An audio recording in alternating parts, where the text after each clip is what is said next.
I'm about to say, you're the orchestrator of this.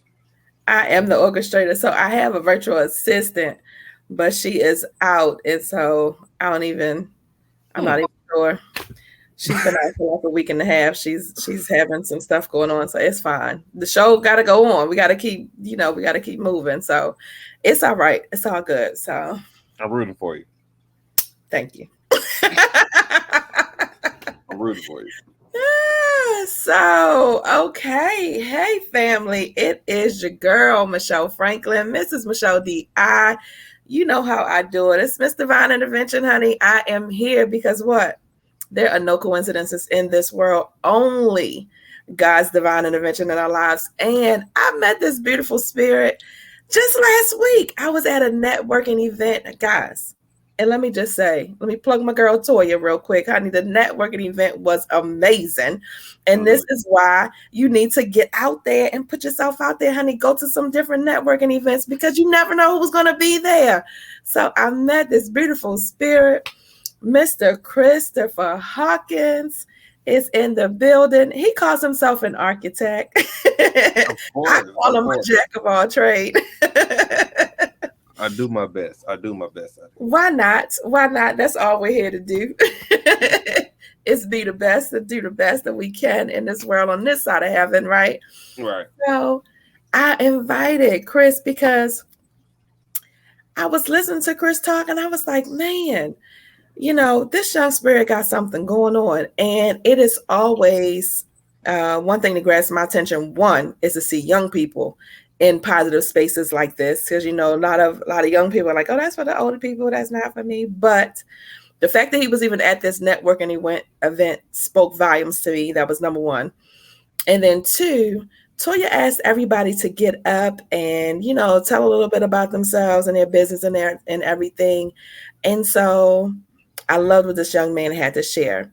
So I was like, let me just see what Chris has going on. So, of course, the way that I look at it, I feel like everybody has some kind of mental health struggles that we all have, whether we acknowledge them or not. We all have gone through and have, experienced some things in life, whether it's your experience might not be as dramatic as mine or Chris's, right? But everybody has had some things going on. But when I started talking to this young man a little bit further, we're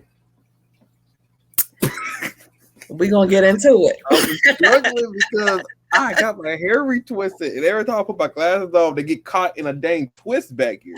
And I was like, I'm trying to be like real secret about it, but I was showing them my forehead was just glistening in the light. I was like, oh my God, I think I'm better pull this off. Chris, it is all good. Look, ladies, he's single. That's why he's trying to look good for y'all. He trying to. Oh, stop it. I think you've been breaking down the door.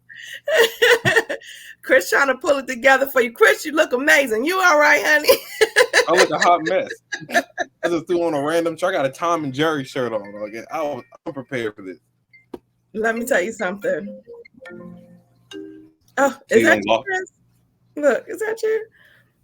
Hold on. Wait a minute. I'm over here messing up the rotation. Hold up. There we go. I'm back. Okay.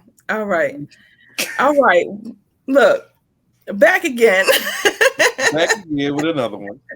So we got Chris in the building. Chris, how are you today, Chris? Look, how are you today, Chris? I'm full of energy. I rushed up. I had a mini heart attack this morning. Oh, it beats like that. I know, but I'm doing okay. I know I had this podcast tonight, so I got to give the good word today. Hopefully, it helps some folks out. But it's kind of hard for me to explain my mind sometimes, but I'm going to do my best.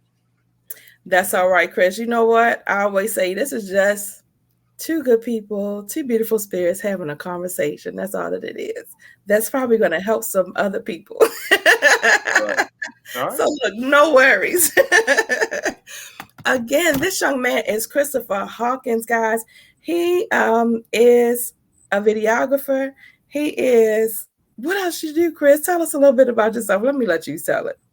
Because I call him a jack of all trades. I'm like, Chris started naming off everything. I was like, Chris, you do everything. Oh, yeah, I try my best. That's how I get overwhelmed with all of it. But I mean, sometimes I do. Sometimes, but I mean, you kind of got to enjoy to a point sometimes. I mean, I won't say enjoy the madness, but you gotta enjoy. If you have a lot of things you love to do, you kind of gotta be like, I gotta just shoot for it. I do music, I Yes. do videos, I do photography. I sometimes I write skits. Sometimes I write short Oh, films. you I ain't write say that, movies. Chris. Come on, Chris. Like I wrote a movie. I wrote a movie once in high school. Well, I turned it. Well, I decided to turn it into a limited series because I knew I couldn't put all that in one movie. It'd be too long of a movie. So I said it would be. I wrote it in high school. It was a story I had wrote. It was supposed to be 1,200 words. I ended up writing like 4,300 words by accident, and I told a whole story. So once my mind just gets going, it just goes. Don't be So mad at the creativity, Chris. I ain't mad at it. Don't knock the creativity. Everybody don't have that. That's a gift, right? Everybody don't have I always that. thought it was torture. No, Chris. Listen, Chris is only 26 years old. We got to teach these young people. Listen, you got to turn that negative into some positive thoughts. You can't be, no, that's your gift, Chris. Everybody's mind doesn't work like yours, I right? understand. Yes, ma'am. That's I what's understand. Yes, I appreciate it now, ma'am. I appreciate it now, but back then it was annoying. Every day is going a million miles a minute, ain't going nowhere. You know what? It sounds like a Harry Potter trilogy to me. Sounds like a Marvel movie to me. 3 hours. You know what I'm saying? Like, who ain't Right. going to see Marvel for three? That's three. When you know before you even hit the door, it's about to be 3 hours. So we got to get something to eat. We got to Right. make sure we get these good snacks in because we're gonna be here for a minute. But guess what? Who not going to see the Marvel movie? We lined up as soon as it come out. Like we waiting. So As soon as it come out, we sit out there at the door waiting to go in. it's a gift, Chris. Take it. It's a gift. I appreciate it. I appreciate it.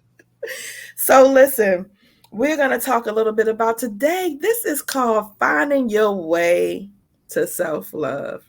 Finding your way to self-love, because I was talking to this young man and we were talking, and of course went just back. I always like to go kind of back to childhood and things that have happened and how you were feeling and what was going on at your childhood. And Chris shared, during his teenage years, he had some periods of time where he wasn't so happy, didn't really want to, be here. Chris, tell us about that time.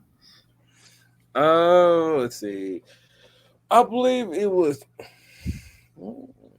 I would say it's more insecurities. If I think about it now, I believe my insecurities because I know my thing was when I was younger. I know I always wanted a girlfriend. That was like my biggest thing. I still don't know why to this day it was such a big thing to me, but it was like such a big thing to me to like get a girlfriend. Be in shape. But of course, I had that that baby weight still rocking on me a little bit. So I'm pretty sure I could have wore at least a B cup, I think, or a C cup. I'm playing, but I mean, I wasn't the I don't know. I just wasn't loving of stuff. I believe what it was because I mean, I know it was just something off a bus. They were talking to me about. They said something racist. I forgot what they even said. I know the joke wasn't funny. I'm not downgrading the situation. It just wasn't funny. But yeah, I remember I was sad in my room. I think I thought about it for like 30 minutes. I think I thought about it, but it's like it wasn't to the point to where I was actually going to pull through with it. I'm trying to get you this hair. I never really went through with it, but I mean, it was something. It was more like a wake up call to me that I had to fun. But I guess it was more of a. I guess because I did something I wasn't used to. I mean, I don't really. I think it's the only time I really had those thoughts. I mean, always been like a. Well, I won't say a positive spirit. I mean, I fire people up, but I mean that just to be funny. But I mean, I'm trying to. I think it's based off of just how I feel. I mean, I think once you get to that point, I think it's like a lack of loving and stuff. I think at that point, I think about it, like you can't like when you in that state of mind. For me, it feels like I didn't have the thoughts that some people had of actually like finding something and then going through with the execution. But it was more for me like I was thinking about it. But I mean, I came back to myself. It was only for like 30 minutes that I had these thoughts, but it was never like an aggressive attack. I guess you could say. I guess my mind. I kind of personally blame my ego Oh, thank my ego for that, because I mean my ego is ridiculous, but it's more of trying to understand yourself and more of trying to understand that it's okay to not be okay. I think that's like the biggest thing. I love that, Chris. It is not okay. I mean, it is okay to not be okay. I think that is one of the things a lot of people struggle with. You hold yourself hostage for feeling the natural things that you're supposed to feel, right? Right, So you're young, especially think about those teenage years. Who wasn't feeling, so just like, oh, I got it all together? Like most people didn't. You had some of the people, you could think right, of those popular kids or whatever. But most kids in high school, you feel funny. You're growing. Your hormones are changing. You're short, then you're tall. You know what I mean? You're no boobs, then you got boobs. It's like right. it's all these crazy things. Other people are developing. Some people are developing too much. Some people not enough. You kind of just all over the place.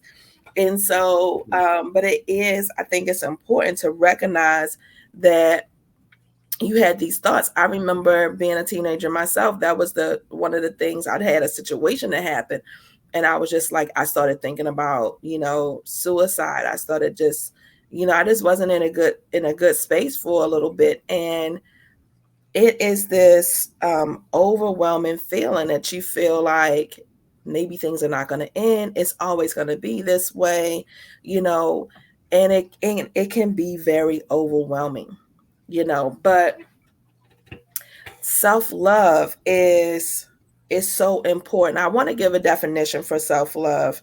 It is a state of appreciation.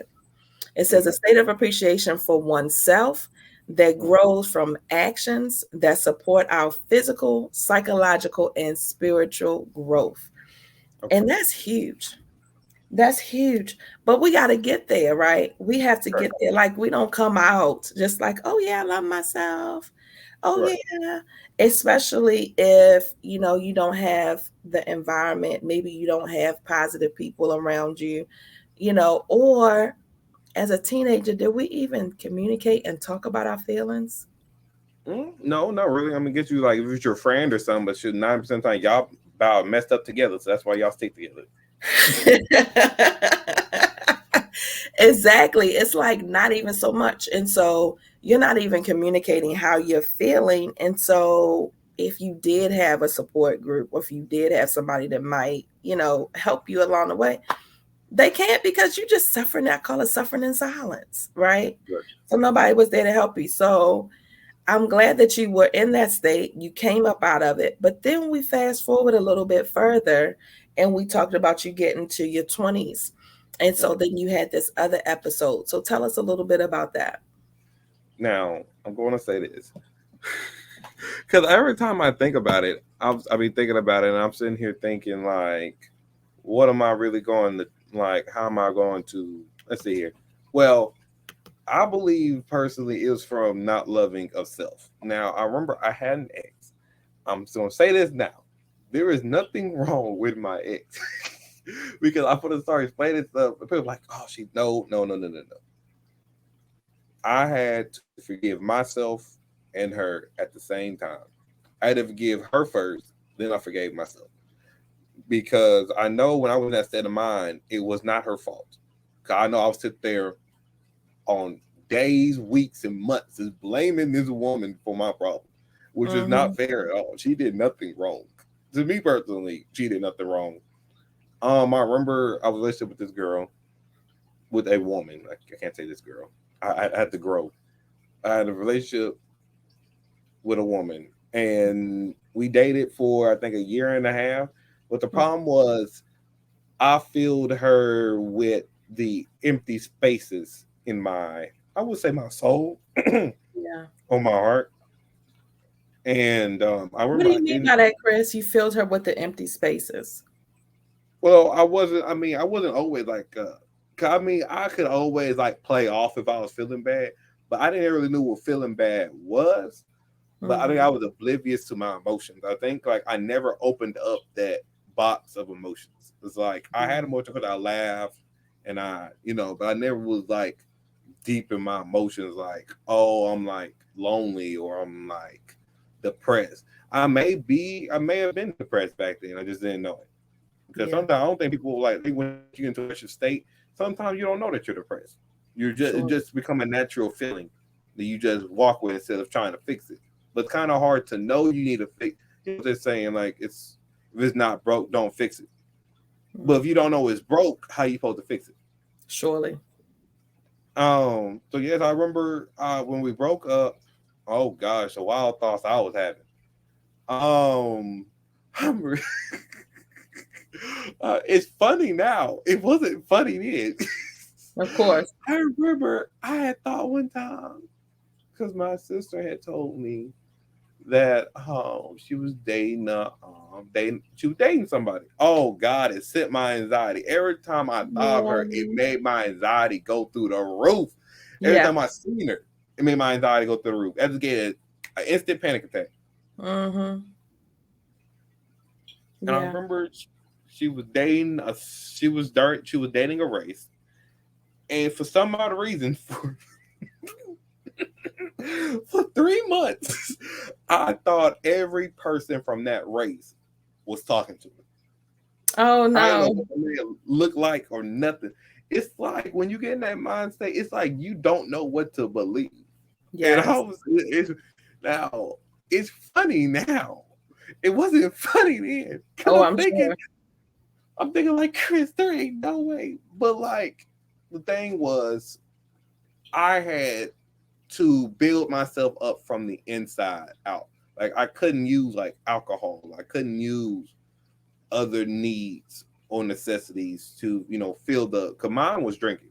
I used drinking to cope, and that was not a good idea. I remember I used to be excited to go to Walmart drunk. Personally, that's still fun, but that's besides the point. But I I just use these because I know when I drank, I already knew the emotion I was going to feel. I wasn't going to feel bad. Of course not. I was going to feel drunk. Yeah.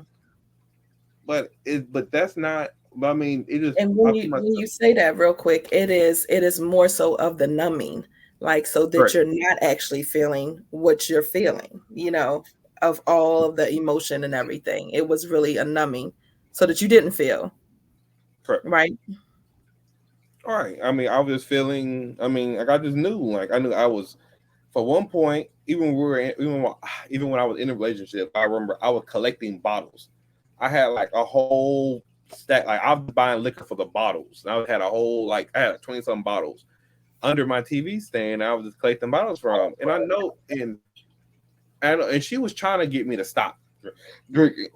She tried to stop me. When y'all were together?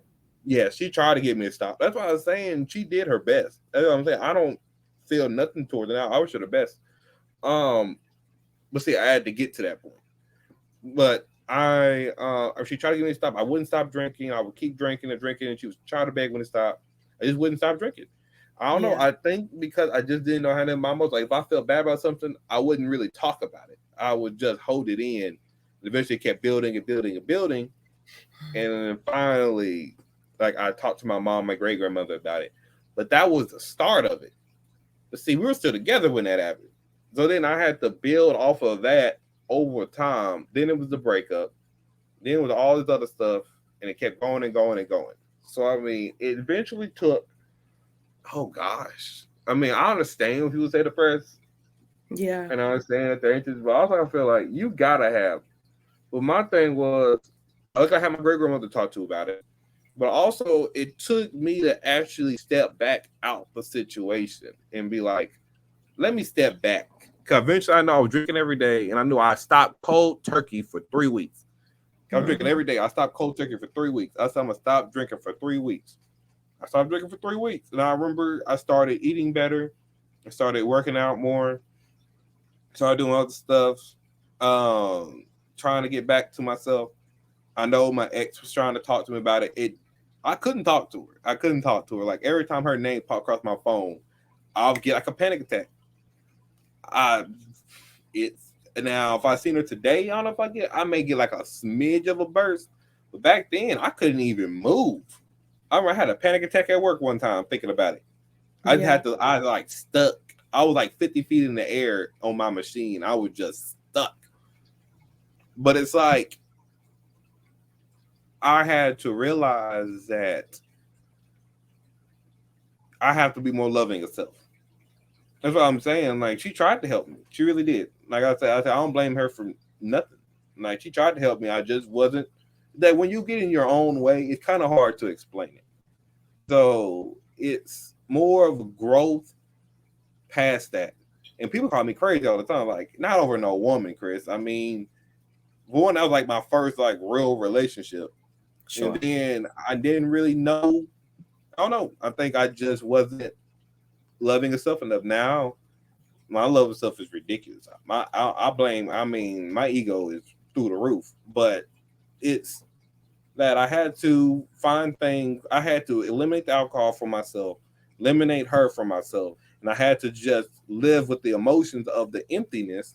And I had to fill the emptiness with stuff besides the negativity. So I filled it with more positive things. I filled it with more. I started writing poetry. Then I started writing lyrics. Started getting into music. Then I started getting into videos. Like all that stuff started to grow. And I also built some stuff off of that. And then I went from, I was supposed to be a lawyer this whole time. I told my mom told me, be a lawyer, be a lawyer. And eventually I'm thinking, am I really living for me or am I living for somebody else?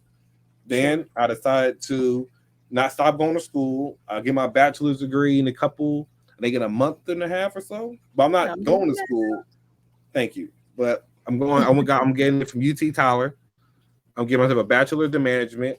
And then after that, I already got my LLC already. So I mean, I've decided to bet on myself, and here we are today. So, Chris, first off, I told you this the other day, like, I'm really, really proud of you because, again, you're only 26 years old, but to get to a point where, you can recognize, okay, I had a period of time where I was struggling with some things. This is what was going on. I dealt with it the wrong way. I overused this alcohol. It cost me a relationship. It cost me myself. You know what I mean? Because it's kind of like you lost yourself for a minute. And then to find your way back or find your way to happy. And so, but I want to go back just a little bit to just the alcoholism and when did it start for you? Like how long, like, do you remember taking your first sip of alcohol? Like, what was that like? I mean, I remember. Well, I know alcohol runs on my mom's side of the family. Mm-hmm. But I remember my first, I guess, only sips would be when I was younger. I called her Big Mama. She used to let me open her beer, but like when I cut the little metal part off, there'd be a little foam, and I would just like sip it, and she would just die laughing every time. But I never my first sip. I think was with my mom and great grandmother when we have our talks. I miss those talks, but it was I would drink like a Bud Light or something, and then eventually How I old were you? started Do you drinking. remember? 15, 16 years old, 14, Mhm. 13, 14, 15. I mean, Yeah. I was just with them. I wasn't driving nowhere. Sure. No, sure. But yeah, I think back then, I mean, I drank. But then I think what happened was I started drinking beer. So drinking beer, then I wouldn't say I upgraded to liquor, which I still Mm-hmm. think liquor is better because beer put weight on you fast. But now I'm not encouraging you to go out and drink liquor. I'm just saying. But yeah, I If mean, you're gonna grabbing drink good liquor, stuff. No. yeah, good stuff. I remember I got the liquor, and I remember I would just drink the liquor. I didn't really start drinking liquor too heavily until like after me and my ex relationship. I didn't drink Yeah, it, it was but kind I of a don't know. I co-parent. don't put it. I'm not putting it on her. I'm thinking I didn't really was that big of a liquor drinker before, but I think that was more of a me trying to cope with the emotions. But I mean, I think yeah, on my mom's side, everybody drinks. Great grandmother drank. My grandmother drank. My great grandfather drank, but he drank um liquor. He wasn't that well. He drank beer, but he's more of a liquor drinker. Yeah. Um, Well, this yeah. is the thing. This is a thing that I know for sure. Like a lot of people that drink, especially drinking at a younger age, it generally starts with like this real innocent exposure, right? Mm-hmm. It's a real innocent exposure. You know what I mean? Like, oh, take the liquor top off and drink and sip a little bit. Oh, okay. Nothing really. But we don't think about that as we're putting these substances into these young bodies. And so, oh, that tastes kind of good. Oh, that's gonna, Right. produce a craving. You know what I mean? That psychologically or even subconsciously, you don't even realize is really starting. Mm-hmm. But you know what I mean? It started something. And so it starts off just that innocent. I don't feel like if your mom or your grandmother would have known, oh, he's going to have an issue with alcohol, they would have been giving you alcohol at a young age. But people don't process it like that. You know what I mean? It's just like, oh, we at the backyard, we at the picnic, we at the barbecue. You know what I mean? It's not Right. really a big deal. A lot of times, even when I was younger, like my dad was like that. I just didn't like the taste of beer, but Mm. we could, if we was home, you could have a wine cooler, you could, sip a little bit or whatever. It wasn't a big deal because you were at home. And so to some people, they're gonna be like, oh my God, that's child abuse. But see, Mm. but for our culture, it's not a big deal. We don't look at it as a big deal. We don't look at it as anything that. But I know as a teenager, especially moving to Texas, because I grew up in Baltimore and things were just different up there. But here, a lot of the teenagers that I knew, that I met, like, people were already drinking 16, 17 years old. It wasn't really a big deal. They were Mm. smoking already. They were all, it wasn't a big deal. And so it is, again, it's what you're growing up in, it's your environment. And so, but you're laying this foundation, for it to be an issue later, right? Because we're not looking at it as it's a big deal. Where Correct. you see that? I mean, yes. Sorry, not I mean. The funny thing was, my great grandma and my mom didn't know. 'Cause I know I was drinking and driving a lot. Mm-hmm. Many trips I done took drinking and driving. Good Lord, I never got in trouble with it, thankfully. But I used to go on multiple trips. I used to enjoy drinking and driving. It was an experience. I mean, I can't now. There's four things I don't like to do. Four: leaving the house. I mean, no, driving, moving, spending money, and leaving the house. Leaving the house is something I've been working on, but that moving and Yeah. that driving, it's gonna be hard for me to let that go. I can't stand it. But when I drank, I could drive wherever we need to go. I could go. But the thing was, though, when I was going through it, I never told my mom and great grandmother I was drinking. I would like keep it like not so serious that they would know that I was doing it. I was going behind their back. Well, I wasn't going behind their back. I was still myself. I just didn't really talk about it too much.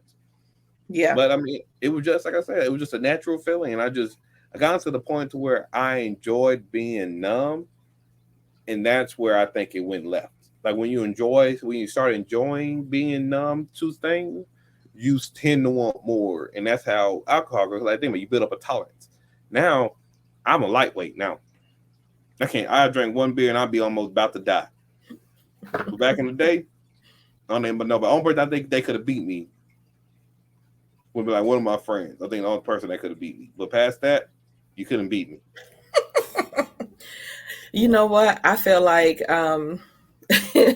that's so funny. I remember when I was having an issue.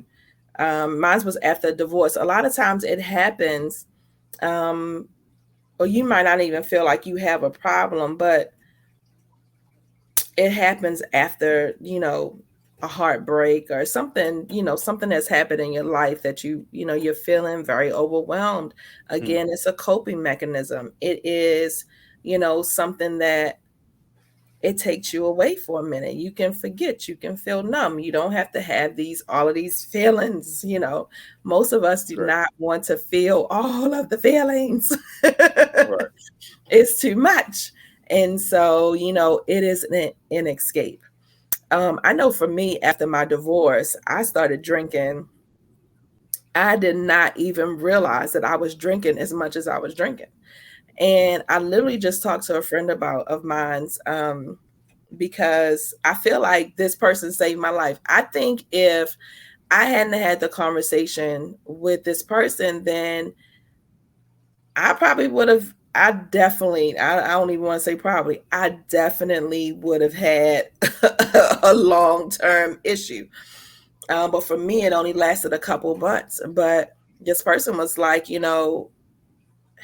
a good friend of mine, he was just like, hey, are you okay?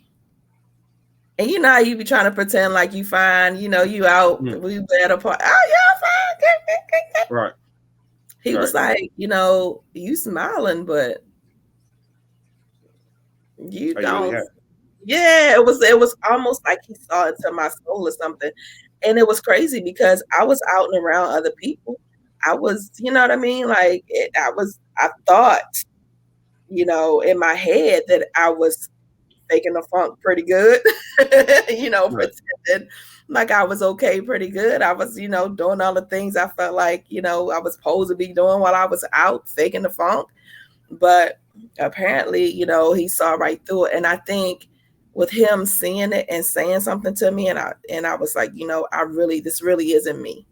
You know what I mean? Because I literally was like, I remember when the first drink, we were at a party, me and my cousins, we were over a friend's house, and the guy hosting, he was like, hey, you want to drink? And I was like, yeah, I do actually want to drink. he was like, what you want to drink? You want a dark or white liquor? I was like, well, what you got? I don't even care. This is how much I don't even know. I don't even know about drinking, and I don't even care. I don't even care what you got. It doesn't even matter. You know what I mean? Just give me something. Because I don't even know nothing about it. I just know it's going to help me not feel this thing that I'm feeling. You know what I mean? Sure. So it is nothing, I think, for anybody that is even going through this or struggling with this right now to feel some kind of way about. But I do feel like if you're seeing this message, then it is for you to know and understand, take that self-inventory, right? Because that's what you had to do, right? You had to take a minute and be straight up and be honest with yourself. I had to take a minute and be honest with myself, like, no, that's really not how I want to handle things. This is really not, I want to go to school. I want to, at that time I had a 2-year-old baby girl to take care of. I'm like, I got this girl, looking at me and watching me. I don't want her, seeing me all crazy or whatever. So let me chill out on that and figure something else out, So I love the fact that, you were able to get to a point. It sounds like you were kind of in a struggle when you and the ex was together, because if she was saying to you then, hey, you know what I mean? Because again, we don't see it. We don't realize that's how we're coping, right? Right. But if somebody is saying to you, hey, honey, hey, Chris, babe, when you drink, you it's a little bit. Yeah, people be saying gently.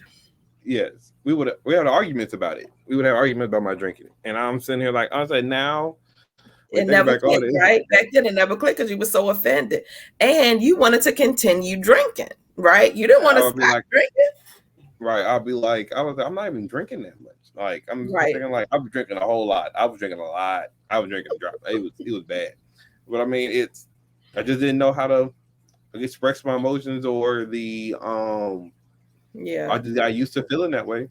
Yeah. I was like, I don't know. She tried to help. I just had to be by myself, and I had to learn to look for love from the inside, then grow it out instead of from the outside and growing it back out. You can't go out and out. You got to go in and out. And the other part of it is that you cannot expect somebody else to fill that void. If you don't love yourself, then guess what? You really can't love anybody else. You wasn't, as much as you thought you were giving her, you weren't even being 100% yourself, being authentic to who you were. So how are you going to love somebody else? Like, I think a lot of people, get stuck in, oh my God, they left me, or oh my God, this or whatever. And you don't even realize that you're not even giving the person the opposite person, because it could be male or female, right? You're not even giving me what I need or what I'm longing from you, because you don't love yourself enough. How you gonna love me? Correct. Right? And so it's a funky way to look at it. But when you look at it from that perspective, you understand she had to go. She had to go, because you couldn't have been given, if you having arguments about, babe, when you drinking, because I'm really big on effective communication. If I'm sitting up and I'm saying to you, hey honey, when you do this, it affects me like this. And, Right. can at that point, you have a choice whether you want to stay in a situation or not. I think giving opportunities for people to change. And I'm saying this because I feel like people watching this are going to be, maybe they're in the thick of it. You know what I'm saying? So I'm just like, if you're in a relationship, if you're in a situation where somebody's like, hey, babe, like you said, she tried to talk to me a couple times. And so, but it doesn't really click until that person leaves. And then it's like, shoot, I think that's what made it work. But I'm sure for a minute, because then what you doing? Coping more, right? You got to cope with the loss now. Now you're grieving because you lost the relationship. Right. It went on for months, though. Like a year and a half, I was drinking heavily. So, I mean, it went on for months. But, I mean, it was just the fact of, think about it. It was more in a sense that I didn't understand emotions enough at that point. And then also, for me, like, I didn't understand my emotions. I didn't understand myself.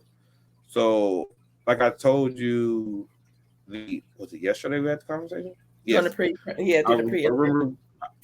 Right. I said I was looking for the wrong soul. I was looking for the wrong one. I was looking for somebody who I thought I was, but not who I was. So I was looking to grasp on to something else that wasn't the right soul. So I'm already myself. So I mean, whenever I'm like this hyper person, I'm just a hyper person, or I'm like, I don't know, like a lot of stuff doesn't really bother me anymore, because I'm sitting there thinking, like, if it doesn't align with who I am, I don't really care. Like gossip, I don't really care about. Yeah. Like I don't really care. I mean, like, if you got a dream for something, you kind of got to just chase it, because they're like, no one chooses to live life. This is my saying. There's no sense of living life if you're going to just be a simple person. Like, there's no point of being just a simple person.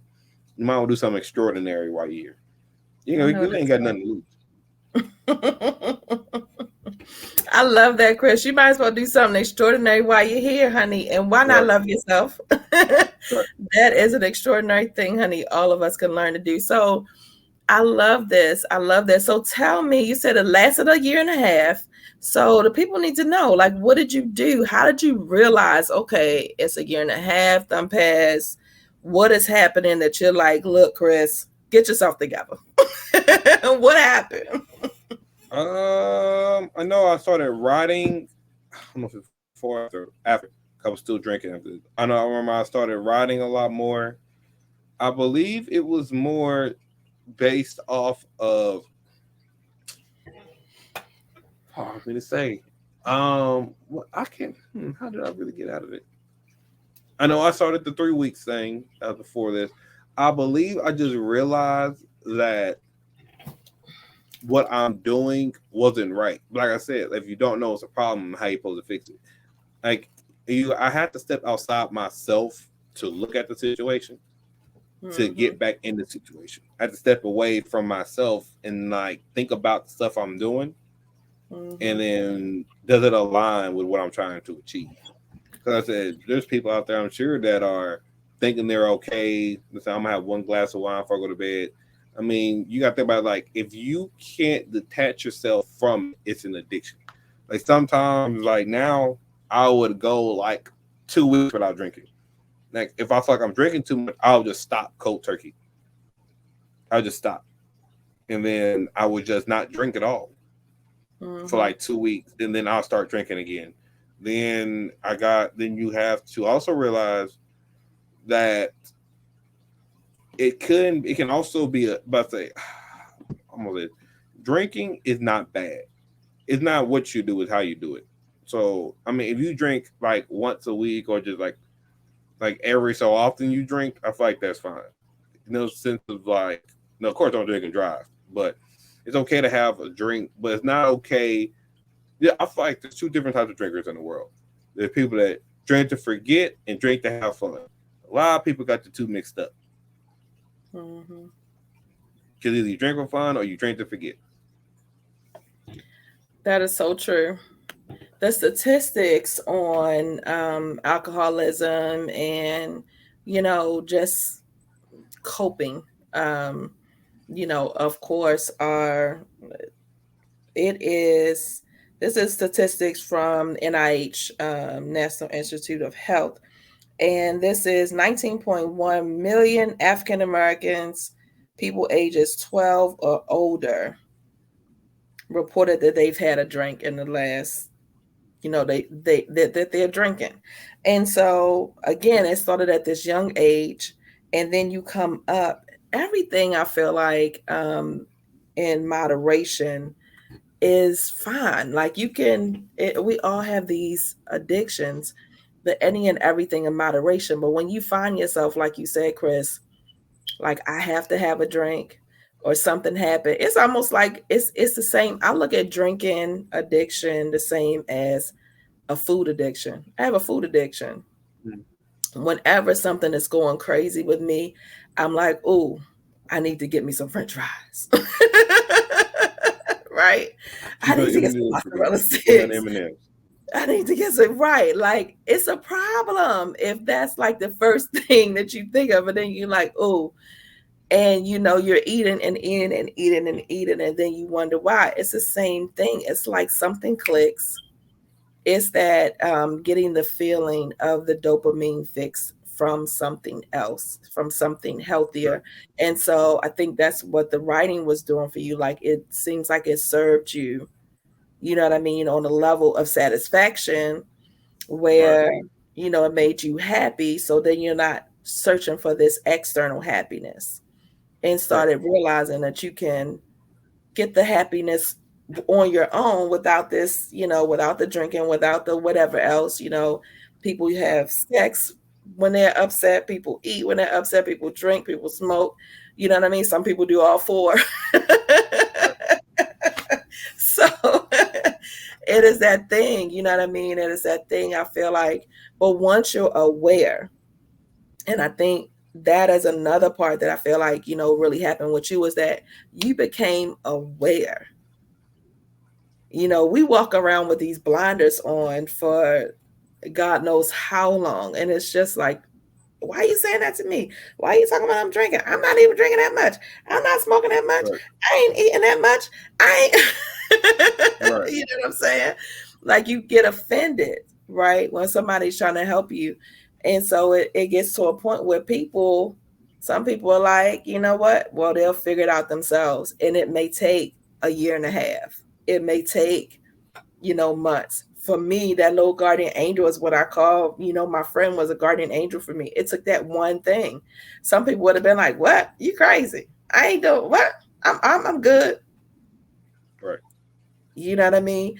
And so that's what I would like for this podcast to be for people. It is, if you're hearing this, if you're seeing this and you feel something like, oh, that sound like, oh, people, that sound like me. Somebody done said that to me. Let me see what I could do, right? That is the thing. That is why we're just bringing awareness. There's no judgment. You know what I mean? I feel like we all have our stories. We all have our things. We've all had something that we're not, the proudest of, that we've done, or even are still doing, that we've had to cope with. Just trying to cope. There has been a lot of trauma, a lot of, effects to your mental health, and a lot of people are hurting. Again, a lot of people are suffering in silence. And so let's bring them back up, Chris. tell us. So I asked you what else did you do? What else did you do? I mean, you started writing, and then what else did you do to kind of, just come on out of it and realize, hey, I gotta love myself. I need to love myself a little bit more. Oh, let's see. I went and bought me a camera. That was another Mhm. investment I made in myself. I got the camera right here. I got a I can unplug it. Well, I use it for my videos now, but Mhm. this is my camera I use. Yeah. It's Sony A7 IV that I use. Um, I love it to the highest degree. I just need a better lens for it for better photography. But I mean, I got the photography. I got a whole computer setup now. I mean, I've done a lot. I was thinking that I wasn't enabling myself because I know when I do stuff, I'm thinking like, what did like my kid like? Who was I before? Like, I guess adulting started happening. I guess before life he kind of hit you in the face.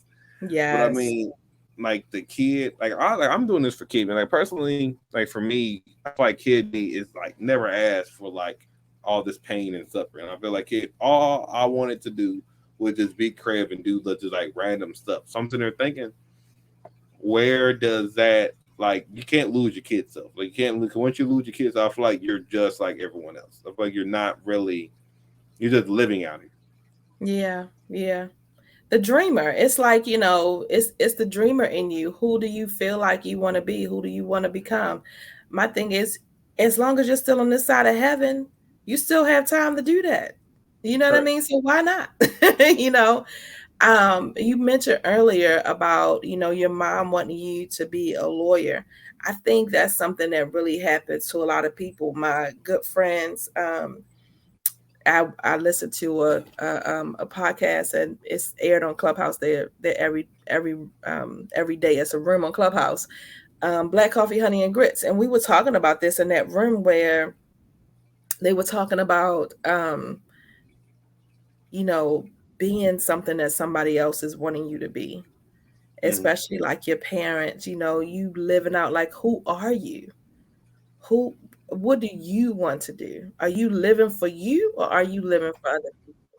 Are you living to make Correct. somebody else happy?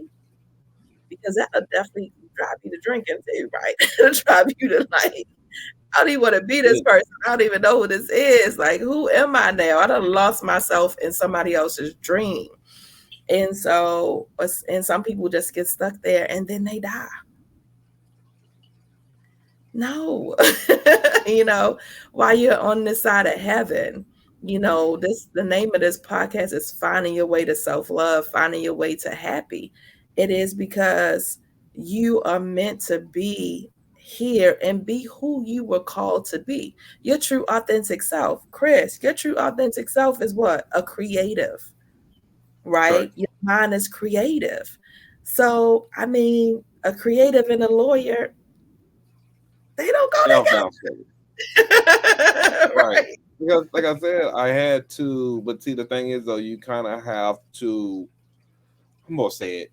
I mean, I wouldn't say you have to lose I feel like they always say it like this. This is how I feel. They say the meaning of insanity meaning doing the same thing over and over again, expecting a different result. I wouldn't say losing your mind the same thing you can do. I was just saying thinking a different way is the best thing you can do because I mean, like the hardest person for me to tell that I didn't want to be a lawyer no more was my mother. If she gave me Sure. out the truth, I meant to tell my mom that because I've been wondering it for like I recently made this change. Like I'm 26 now. It's been almost over a year and a half, about a year. Been about a year since I told my mom I wanted to not be a lawyer no more. I told her I was going to school. Kind of I have two associate degrees. I have one associate degree in criminal justice, one in management, which personally I got that one by accident. But then I got a bachelor's in management. I got my bachelor's in business administration. I got my BBA coming. But I switched over to management. 'Cause I wanted to own something. Like I personally, I don't like people telling me what to do. Because especially if you limit me on my creativity, I don't like you telling me what to do. Like if you limit me on what I want to do. So like I said, I had to make a transition to, create your be own something life. else. Like I said, like my grades weren't even the best. Like I don't think I would have gotten to a good law school. I only went to like an average law school. That colleges, that's a whole different topic. We still talk about it for the hours. But I mean, the thing is because you wasn't happy. So of course you wasn't because you were like, oh, I gotta do this grade.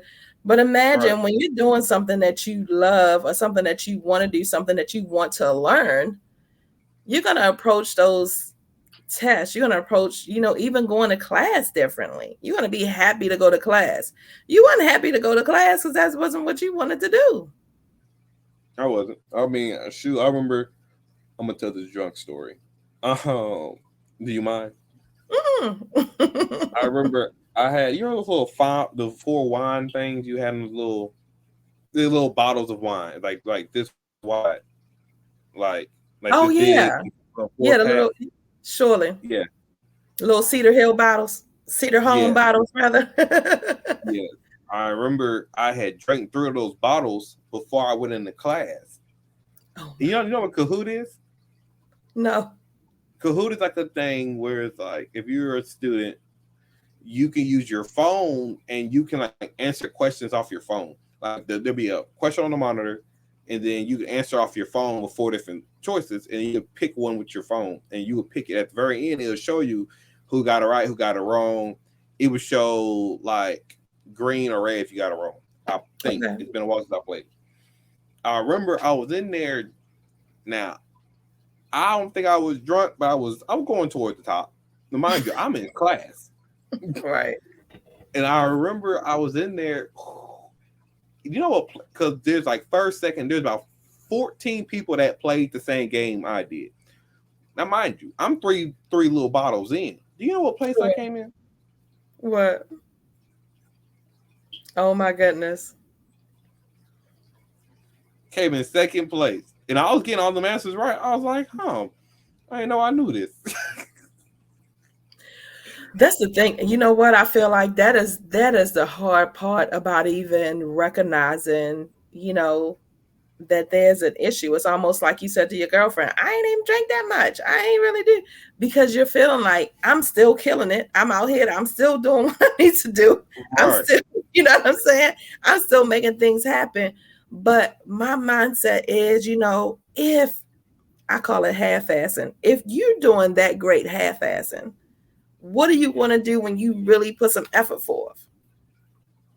You know what I mean? Like, yeah. All right. Because if you make it happen half-assing, like what are you really gonna do? Like who are you gonna be, and how great can you be? What else can you come up with? How many things can you come up with? I'm gonna say 2 things. 2 sayings I was told from 2 different people.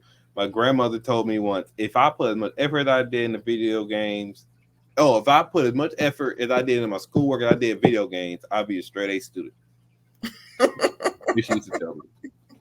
I know my great grandmother told me, I told you, if you're going to be a hoe, be the best hoe. That's what she used to tell me. And I mean, she has a point. I mean, what's the point of doing something if you're not going to be the best at it?